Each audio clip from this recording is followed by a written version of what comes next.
When Felix Jaeger, a student, poet, and minor political agitator, swears a drunken oath to a half-mad dwarf, it changes his life. Adventure awaits as Felix records the mighty deeds of Gotrek Gurnisson, Trollslayer.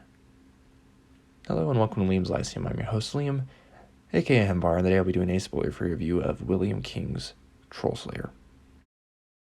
Trollslayer is a 1999 novel by William King, and it is first in the Gotrek and Felix series, which is a Warhammer fantasy series. It's first compiled as an episodic novel or a fix-up in 1999, but the first story was written in 1988 and published as a short in 1989.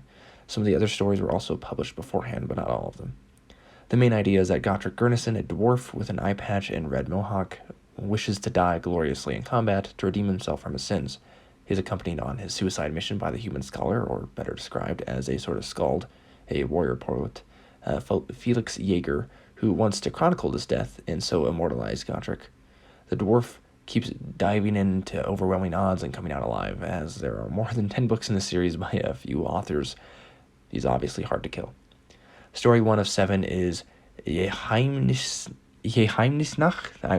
Sorry, it's a German word for some reason. The story has an epigram of an entry from Felix's writings, volume 2 of My Travels with Gotrek.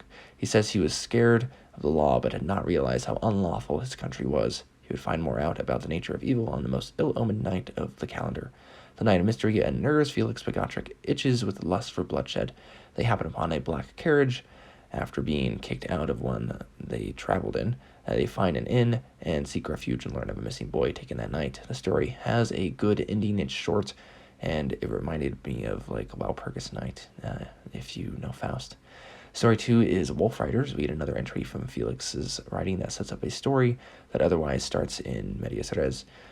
Felix is attempting to help a maid at a bar and of course turns into a fight. While Felix shows physical prowess in the first tale, we really have his daring attitude on show here. Whether the duo deserve the title of hero still seems up in the air.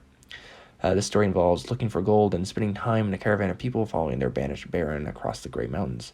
The story is named for goblins that ride wolves, and beyond those barrows, like those from the Barrow Downs near Bree in Lord of the Rings, they play a role. This one takes place a year after the first story and surprisingly tells a story that takes place over a large amount of time. I found the pacing and conclusion of this one surprising and very enjoyable, and this was one of my favorites in the volume. Story 3, The Dark Beneath the World, is essentially the duo traveling to Moria. This is Carrick, 8 Peaks, in a valley city in the shadow of 8 Peaks. The duo encounter a party of others. While the previous story develops Felix, this one really gets into Gotrek, but from the eyes of Felix, of course.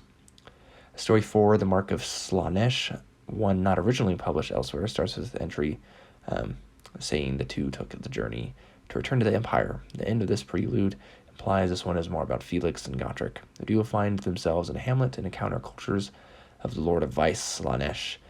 We have seen similar folk in the first story, but this one really sets up the villains as despicable. It kind of meanders and ends in an interesting way. Story 5, Blood and Darkness, the only other story not originally published elsewhere, is the longest by a considerable margin. For some reason, we don't get much of a conclusion for the previous story and skip to our duo traveling to Nuln by a foolishly circuitous route. It starts with another's point of view, a young victim of a raid by those touched by chaos.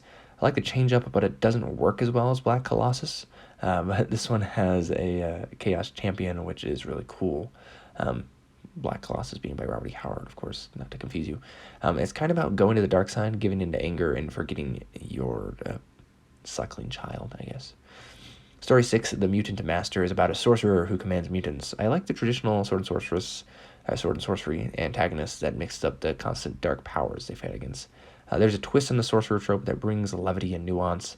It's rather dark, but likely my favorite of the batch. Story 7, The Final One, Oric's Children. The duo still head towards a Nuln but get lost in the woods in winter. Oric is the wolf god and still a dominant deity among those who didn't switch to worshipping Sigmar. His children are essentially werewolves, and my version, the story ends rather abruptly, and the role Gotrek takes is odd. These two things prevent it from being a favorite. I'm not sure if it's written differently elsewhere. Trollslayer itself is a title of Gotrek's. He keeps his oath to slay monsters even if he seems otherwise mad. Apparently it's not unique to him too, as it's mentioned to be a cult and he's just a member of said cult. The world itself seems like a typical D&D derived one. There's fantasy races and gods. There are 2 moons, and some of the inspiration seems German, if it wasn't already obvious. Felix curses by Sigmar, a name I recognize from the Age of Sigmar Warhammer stuff. And there are elder races, old powers, and much war and strife. The goblins kind are green-skinned, like they are in Warcraft. Both of the figures are outcasts, exiles, and typical sword and sorcery protagonists. I thought since each book is named for types of creatures, that was what would be fought in the stories, if not exclusively and mostly. But we encounter many, such as Chaos Touch, which I recognize from Warhammer 40k, and then cultists, drunkards, undead, etc. It is, again, very German-inspired at the Empire, though looking at the map seems to be all derivative of Western Europe. The German really comes through. In fact, at times the duo felt like Goethe's Mephistopheles and Faust, rather than Fafhrd and the Grey Mouser, which is kind of what I was expecting.